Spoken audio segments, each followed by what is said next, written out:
Hey everybody, this is Renee Millman at reneemillman.com, and our Go Within topic today is feeling like you have just jumped 20 steps back in life, and what do you do about it? I'm going to give you 3 tips that I think you'll find really helpful to apply to when you feel like you have just regressed back to the person you were 5 years ago. All right, this has happened to me before. I come into a certain situation in life and then suddenly I feel like I'm acting like the person I used to be and not the person I am now.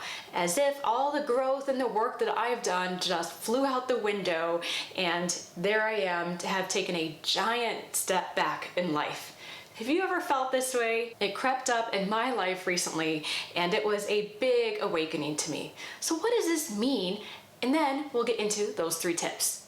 First of all, I want you to understand that when situations like this happen, it's not because you have failed. And so often, many of us have this sort of background tape going on that says you're a failure, or you didn't get this right, or you didn't get that right, or you're not enough. And you feel like you've just failed in life. But the thing is, when your buttons get pushed and then you find yourself acting in old habits and old patterns, it's not because you have failed or because you didn't learn lessons that you have gone through and grown.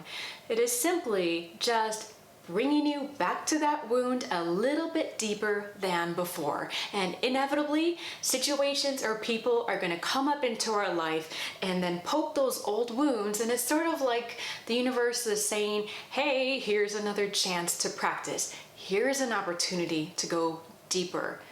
Here's a way to get further into this and peel another layer of the onion and further deepen our healing. This is an opportunity. And if we can look at it as an opportunity instead of it being a failure and a setback, we are all for the better and it will be so much easier to move through it. Try not to judge yourself for this. Again, kind of going back to the part about failure. If we can remove the judgment or step outside of that critical voice in our head that is saying, oh my gosh, I thought I learned this, or am I acting this way? I have all this insecurity coming out or all this jealousy or whatever it is. If we can kind of see that tape playing and step outside of it and look at what it is that we need to learn, then we can progress through it faster, sooner, and learn what it is we need to learn out of this. Because it may feel like the universe is handing you something to hold you down and to slow down your progress or to make you feel bad, when actually this is a setup for your growth, for your improvement, and for your expansion. It is never that the universe is trying to sabotage you, although it may feel that way at that time.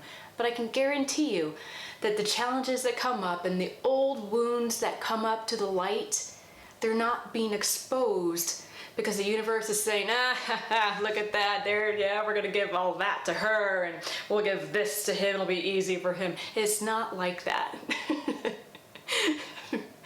So I know sometimes it can feel like it's just dumping problems and challenges on you, but the silver lining in all of it is that it's there for your growth, for your expansion.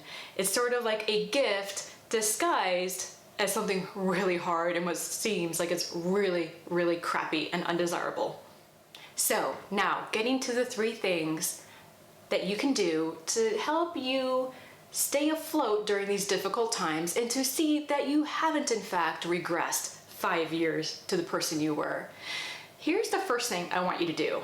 Step 1, stop comparing yourself to other people. Oh my goodness, do we do this like crazy? I know I definitely have done that, and I catch myself now and then getting into this comparison trap. Let me tell you, comparing yourself to other people is a surefire way to feel bad about yourself and small and like you are nothing but dirt. Don't fall for that. Remember, everyone has a different path and everyone is in a different place along their path.